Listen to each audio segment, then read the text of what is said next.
Good day, my name is Imak Mduduzi Adams. Welcome to our Facilitate Like a Boss webinar. I'm so excited for this day. I've been waiting for a very long time to have this chat with you and just explain what it means to facilitate like a boss. Well, first of all, let me explain this facilitation. I was actually I worked for a telecom company for quite a few telecom companies for a very long time. And my last job, I was working for a company from the UK and as a regional sales manager managing sub-Saharan Africa, which was Kenya, Zimbabwe, and South Africa. And it was a good job. It was a really beautiful job. I got paid quite a bit. But I never got that, that thing. I was good at my job. I earned like really good money, commissions, and all those things. But I always felt like it was a job. So, when I was doing my MBA, I started doing facilitation, actually just to earn extra money, not really facilitation, more than lecturing in one of the classes in the university. And I realized that I really, really loved it. And I could work hours and hours. I spent so much time with my students. And my goal was just to make sure that they pass. And I realized that that's exactly what I was supposed to be doing. I was very good at it, and I loved it, and I could do it even. I think there were times where I really worked, and I wasn't guaranteed a salary. I just didn't care. I loved it, and I realized that if I could do this for a life and got paid, this is what I want to do. And I remember putting a poster that said, all I want to do is speak for a living and got paid for it and travel the world. And I put that, I made like 3 copies. One I put in my fridge, one I put it in my wardrobe, inside the wardrobe, just something just like as a vision board kind of a thing. And I think 3 days later, a friend came to my house and saw that and said, "Oh, what do you mean talk?" I said, "No, I'm a speaker." I didn't say I want to be a speaker. I said, actually, I speak for a living. And she said, okay. All right, I didn't know that part of you. I said, yeah. And a few weeks later, I think, no, not even a few weeks later, actually, that was 3 days later, she said to me, I got a call from her. She said, "No, I met these guys. They're looking for someone to facilitate for them this program. Can you do it?" I said, "Of course I can do it." I said, "Okay, but they want you to do it." I think I remember it was on Friday, and said, "But they want you to do it this Monday." I said, "Sure, I can," which was a very dumb kind of a thing, because obviously I didn't know that I didn't have the material. And then she said, "Okay, but they want you to do it in Mauritius." I'm like, Mauritius? It's yeah. Well, to cut the long story short, 3 days later, or Sunday actually, 2 days later, I was in Mauritius. I landed in Mauritius, and I had not slept for 3 days just putting together the material. I was super fired up. I was so excited. I just couldn't help it, and they paid me. It wasn't a lot of money. I think I was being paid about $500 a day plus meals. Okay, this was good money. So obviously for a whole week I got paid $500 plus meals and all this, and I was living in one of the best hotels in Mauritius. So I really, really, really enjoyed it, and I really loved it. So I kind of really thought, yeah, this should be my future going forward. From now onwards, I'm going to do this for a living. And since then, that's all I've been doing. I've been to every country, man. I've been, not every country, but almost so many countries. I've facilitated different things. I've been to South Africa, Cape Town, Durban, Johannesburg, East London, Port Elizabeth, Bloemfontein. I've been to Kenya, about 3 cities in Kenya. I've been to Uganda. I've been to Rwanda. I've been to Zimbabwe. I've been Malawi, Zambia, Mozambique, Seychelles, So I mean, I've been in so many countries. I can't even remember. I've been to so many countries, and I absolutely love every moment of it. So this is where this comes in. I see so many women. I've facilitated to over 1 million, and for some strange reason, most of my clientele are women. I do meet probably maybe 30% are men, but mostly are women from everywhere, Saudi Arabia, India, everywhere. I've met so many women. My classes are almost like really, but I decided that I need to do a course that will help other people. So if you have, no, not if you have, everyone has a skill. Everyone has that rare skill, that thing that you do so well, that you do better than everyone, that when you do it, you break down into a song, you sing, you dance.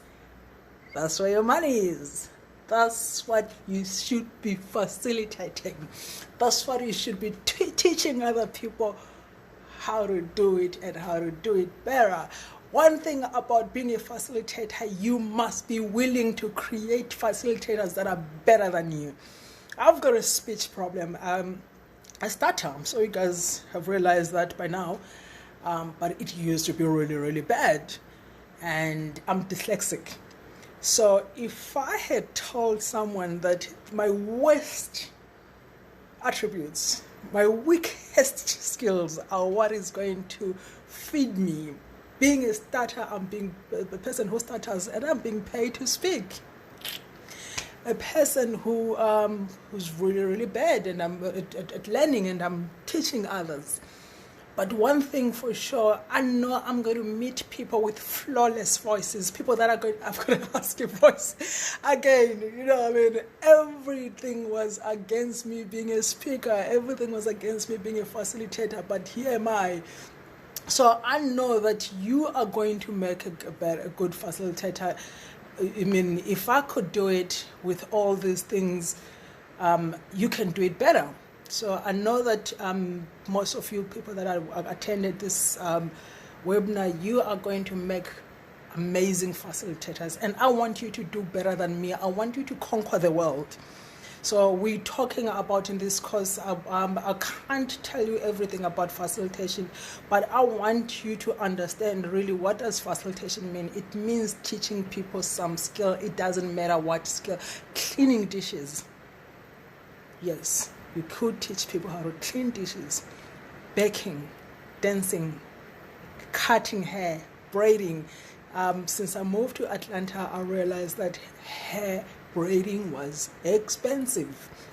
I keep my hair braided most of the time because my hair is very sensitive. So I braid my hair, and here I realized most of the time the most I'd ever paid to braid my hair was about like $100.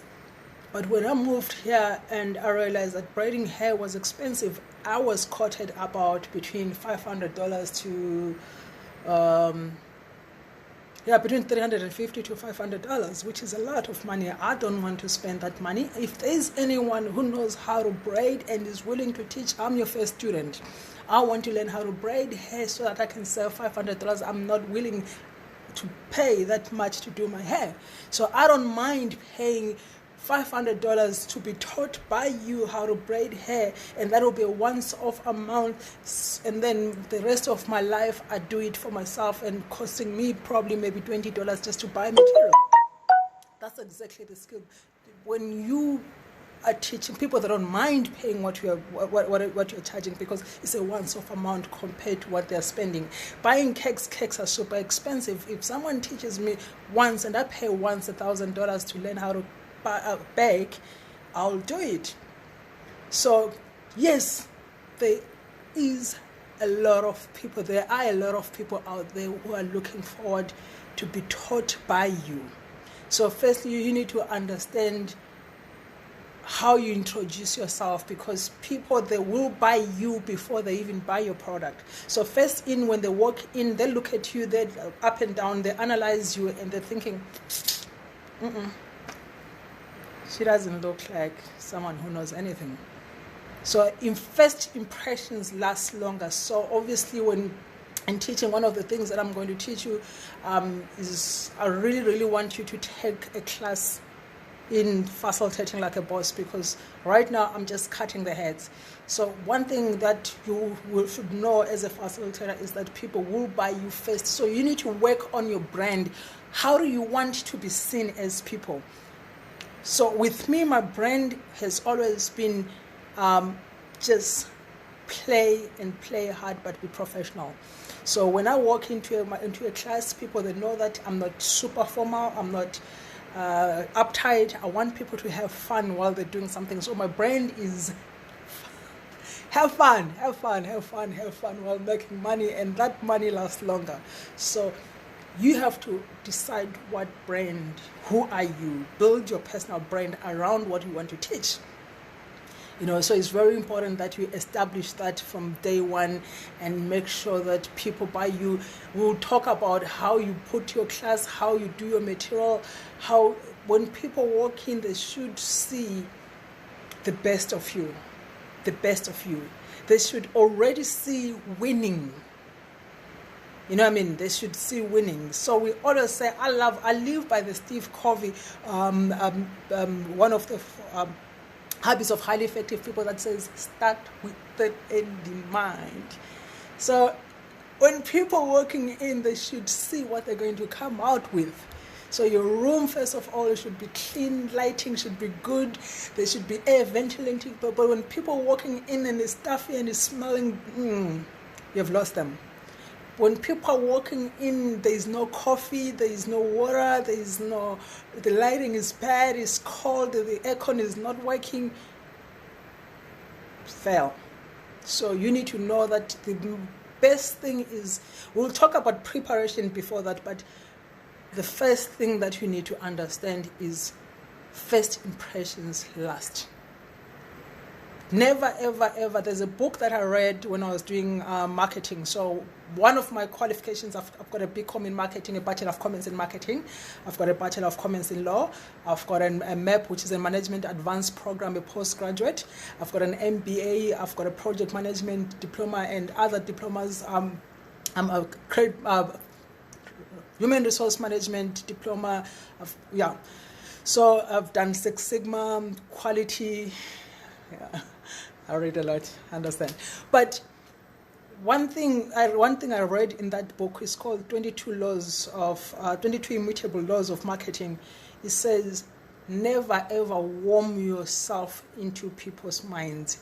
First time when you meet people, blast into their minds so that they will never forget you. Make yourself scarce.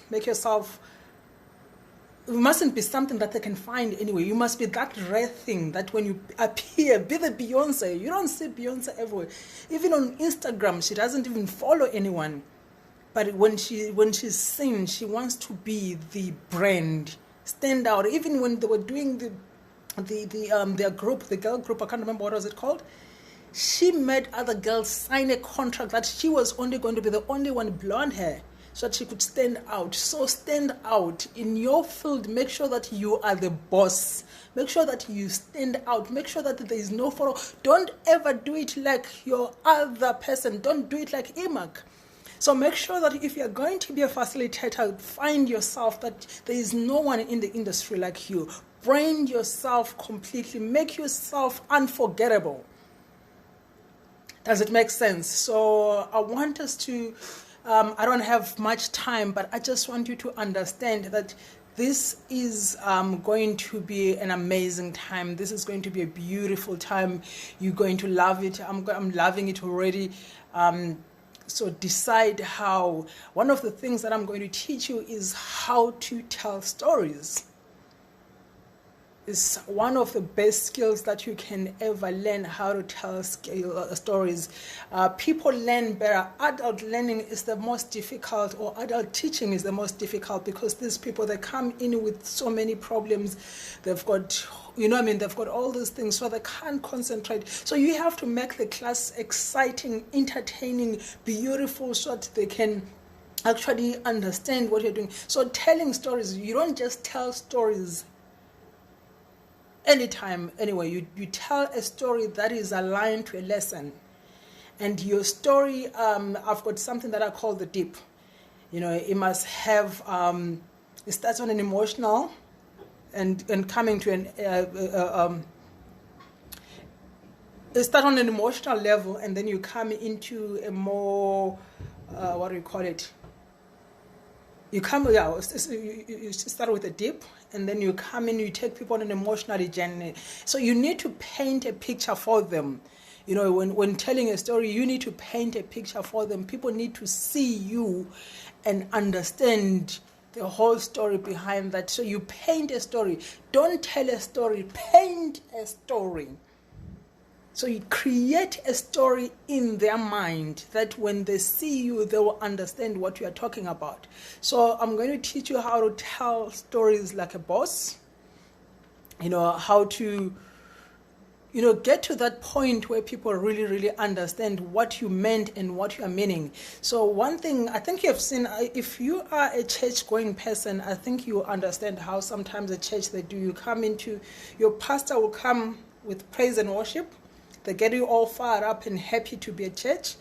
And then they come into contributions where they break you down. If you don't contribute, if you don't do this, you're going to go to hell, to a point where you are feeling really, really sorry for yourself. You are feeling like a sinner, and you are not happy with who you are, and you want to change. And then they take you to redemption. So telling a story is like that. You need to, at the end of the day, you need to give people hope.